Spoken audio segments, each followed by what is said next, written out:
Olá! Notícia e informação da região. Os destaques do site e da edição impressa do Jornal NH você acompanha a partir de agora. Hoje é sexta-feira, 17 de julho. O NH News está começando. E a gente traz algumas notícias que são destaque no site do Jornal NH, que trata, é claro, do nível do Rio dos Sinos aqui na região e da situação das famílias afetadas por alagamentos causados pelo volume das chuvas. Todos os detalhes você acompanha em tempo real. No site você confere também como foi a cerimônia de despedida do corpo do artista plástico Ernesto Frederico Scheffel, que morreu ontem, aos 87 anos. Estas e outras informações estão no site do Jornal NH. Acesse! E agora falamos de um crime que chocou a cidade de Araricá, no Vale dos Sinos. No município, que tem quase 6.000 habitantes, um casal que estava junto há 20 anos foi encontrado morto dentro de casa. A suspeita da polícia é que se trate de um crime passional. Um casal foi encontrado morto no começo da tarde desta sexta-feira em uma casa na rua Oriane com a José Antônio de Oliveira Neto, em Araricá. O corpo de Jaqueline da Silva, de 42 anos, tinha ferimentos de faca, enquanto o corpo do marido Sandro Luciano Fett, de 43, apresentava sinais de enforcamento. Os dois eram casados há mais de 20 anos e não tinham filhos. A Polícia Civil investiga o caso. O Brasil perdeu um artista plástico de imenso talento. As palavras da presidente Dilma Rousseff são lembradas hoje, no dia da despedida do corpo de Ernesto Frederico Scheffel. Aos 87 anos, Scheffel morreu após lutar contra um câncer. O velório e o culto religioso foram na fundação que leva o nome do artista. Ao som de um prelúdio de piano, a artista Olinda Alessandrini emocionou os amigos e familiares de um dos gênios da arte, Ernesto Frederico Scheffel, numa cerimônia de despedida do artista que faleceu na quinta-feira, aos 87 anos.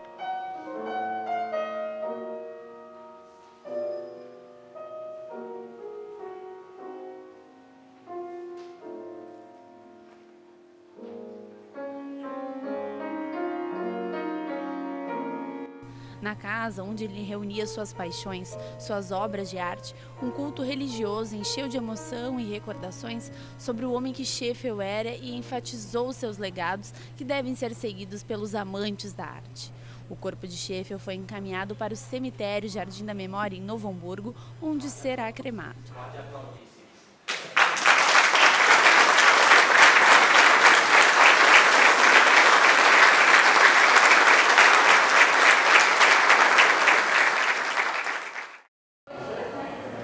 A morte de Scheffel é destaque no comentário de hoje do editor de política do Jornal NH, João Ávila.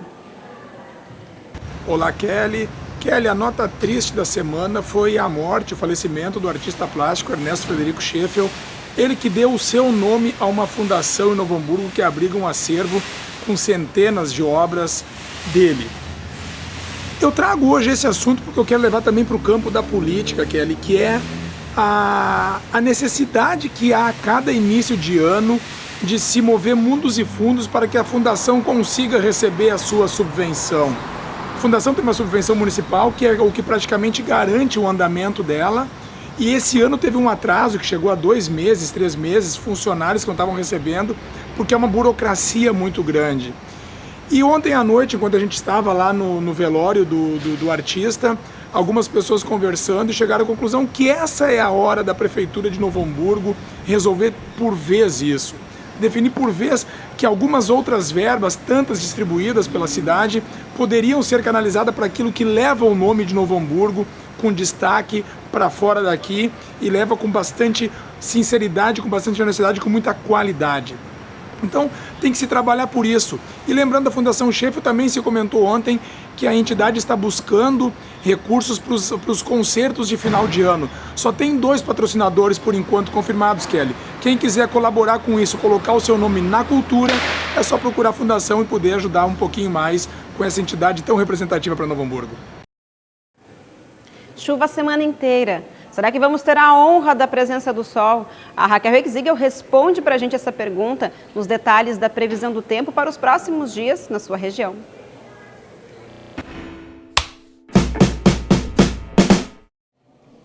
Olá, depois de uma semana de muita chuva e alagamentos que causaram muitos transtornos na região, a chance de chuva diminui um pouco neste final de semana. No sábado, as precipitações devem se concentrar mais a oeste do estado e o tempo será nublado, embora ainda haja possibilidade de chuva por aqui. No Vale dos Sinos, o final de semana será de tempo nublado, com possibilidade de pancadas de chuva, especialmente na noite de sábado e no domingo. A mínima fica em 10. No domingo, deve esquentar e a máxima pode chegar a 27 graus. No Vale do Paranhana, também há previsão de chuva para a parte da noite no sábado e durante o dia no domingo. A temperatura oscila entre 11 e 26 graus. No Vale do Caí, o tempo deve melhorar um pouco ao longo do sábado, mas deve voltar a chover à noite. Para o domingo, a previsão é de tempo nublado e pancadas de chuva com curtos períodos de sol. A temperatura varia entre 10 e 27 graus.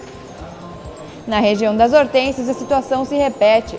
A diferença é a temperatura, que não sobe tanto e fica entre 9 e 22 graus. Para o litoral norte, a previsão é de nebulosidade variável para o sábado e pancadas de chuva no domingo. A mínima fica em 14 e a máxima em 23 graus.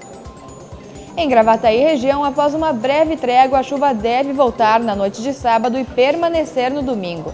A mínima fica em 11 e a máxima em 26 graus. A Metsul Meteorologia alerta que, apesar da breve melhora no sábado, a chuva que volta no começo da próxima semana pode ser intensa e ter altos volumes. Mesmo assim, o Rio dos Sinos deve se estabilizar e começar a baixar no final de semana. O Rio Caí também está lentamente começando a voltar ao normal. Tenha um bom final de semana.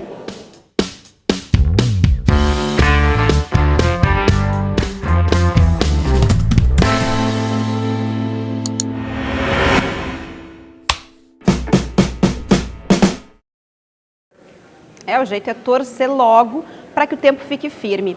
Tem famílias que ainda estão fora de casa por causa dos alagamentos. E nesse momento, a solidariedade é fundamental para ajudar no recomeço.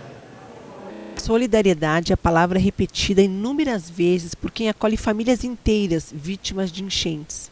Em Campo Bom, onde a Rua Pio XII, na Barrinha, praticamente desapareceu, histórias não faltam. É o caso do aposentado Arno José da Silva e de sua esposa, a dona de casa Augusta da Silva. A casa simples de madeira, no bairro Porto Blos, está cheia, mas não de água, e sim de solidariedade. O casal acolheu mais 8 familiares, entre filhas, genros e neto. Tudo porque as cheias do rio atingiram as casas de todos, os que procuram um local seco para dormir, comer e esperar o rio baixar nos bairros 25 de Julho, Vila Rica e Barrinha. Em Novo Hamburgo, na Vila Crefe, uma família está morando em um caminhão. O instalador hidráulico Rugel, sua esposa e 4 filhos, contam com a solidariedade do sobrinho que emprestou o veículo. Na carroceria, o fogão é a peça principal do dia e à noite acolhe os colchões para a família dormir. Desde quando vocês resolveram ficar no caminhão? Ontem que a água... A água invadiu sua casa, que horário? Por volta das 4 da tarde. Por volta das 4. Daí esse caminhão é de quem? É do meu sobrinho. Ele é caminhoneiro? Ele vende verdura na rua. No mesmo bairro, a casa de 3 peças, onde vive a dona de casa Sônia Marques, seu marido e seu filho, tem mais 3 pessoas vivendo desde quinta-feira ao meio-dia. Lá estão os sogros e a avó de seu marido. Uma cama de casal ficou na cozinha, malas e sacos de roupas foram para a pequena sala. Enquanto o rio sobe e toma conta das ruas, invade pátios e casas, há quem pense em ajudar quem mais precisa neste momento. Gestos assim é que fazem a gente ter esperança na humanidade, né? E apesar da chuva registrada hoje, o nível do Rio dos Sinos está estável, conforme as últimas medições da Comusa em Novo Hamburgo. Como a situação não tem prazo para melhorar de vez, o jeito é usar a criatividade para salvar o que não foi estragado pela chuva. Assim como seu Cláudio, morador da Vila Crefe, na rua João Correia, seus vizinhos passam pela mesma situação. Eles vêm sofrendo os mesmos efeitos da enchente, que desde a tarde do dia 16 invadiu a rua. O que o senhor acha da situação de novo? Está passando pela terceira vez por essa possibilidade de entrar água nessa casa? Ah, nem me fala, né? A gente fica assim, né? Eu já mais ou menos já perdi umas 3 vezes já as coisas, né? 2 ou 3 vezes já, né? Todas as coisas, né? E daí o senhor resolveu levantar para não perder? Sim, a outra vez eu tinha comprado coisa, fazia 4 meses, né? Roupeiro, tudo novo, acabou com tudo, né? Levantei e pegou água, do mesmo jeito que pegou ainda. Outros vizinhos ergueram móveis também com receio de uma nova perda. É o caso da comerciante Lisiane. Nós estamos no bairro Santo Afonso, na Vila Crefe, e essa é a rua João Correia, uma das principais que foi afetada pela cheia do rio. A preocupação é necessária. Afinal de contas, o Rio dos Sinos toma conta da rua, onde o principal meio de transporte agora é o caico. No Vale do Caí, o rio já está baixando e muitas pessoas aproveitaram a sexta-feira para colocar em ordem o caos deixado pelo grande volume de chuvas. Com o Rio Caí baixando, a população ribeirinha de Monte Negro e São Sebastião do Caí já começa a ensaiar a volta à normalidade. Muitos moradores aproveitaram a sexta-feira para dar início ao trabalho de limpeza e outros conseguiram pela primeira vez, depois de 4 dias, sair de casa caminhando, apesar de ficar com água na altura dos joelhos. Nos abrigos, ainda há quem espere o momento certo de poder voltar para casa. Na tarde desta sexta-feira, a Prefeitura de São Sebastião do Caí encaminhou para a Defesa Civil do Estado o pedido de decreto de situação de emergência. Agora o rio está com 10,80 metros, há previsão ainda de uma chuva em torno de 19 milímetros, que talvez ele volte a uns 11 metros e seria isso. A nossa preocupação é se houver chuva a montante do rio Caí, que seria Caxias, São Francisco de Paula. E para lá, segundo o pluviômetro da Defesa Civil, não há previsão desta precipitação. As chuvas que ocorrerem aqui na cidade irão apenas prejudicar talvez o município de Monte Negro. E quando vocês pretendem finalizar esse decreto que vocês estão fazendo hoje aí, Pedro? Nos próximos 15 minutos. Vai encaminhar hoje para o governo do estado ainda? Está sendo encaminhado. Os dados já foram passados verbalmente para a Defesa Civil, para o Major Porto. O prefeito está na Casa Civil nesse momento, inclusive numa reunião com o secretário, tá, tratando dos detalhes. Em torno das 11 horas, era possível perceber o rio Caí voltando ao leito no cais do Porto de Monte Negro. E o sol, que apareceu timidamente por volta das 10, antes mesmo do meio-dia, deu lugar à chuva. Para dar apoio aos municípios atingidos pelas chuvas, Estado e Governo Federal integraram ações que incluem áreas sociais e coordenadorias regionais da Defesa Civil. O Rio Grande do Sul receberá o auxílio do governo federal para atender os municípios do estado prejudicados pelas chuvas desta semana. A garantia foi dada pelo ministro da Integração Nacional, Gilberto Ock, durante reunião com o governador José Ivo Sartori, nesta quinta-feira no Palácio Piratini. Tratamos aqui um entendimento da decretação pelo governo do estado de uma situação de emergência de vários municípios e que nós possamos fazer o reconhecimento imediatamente.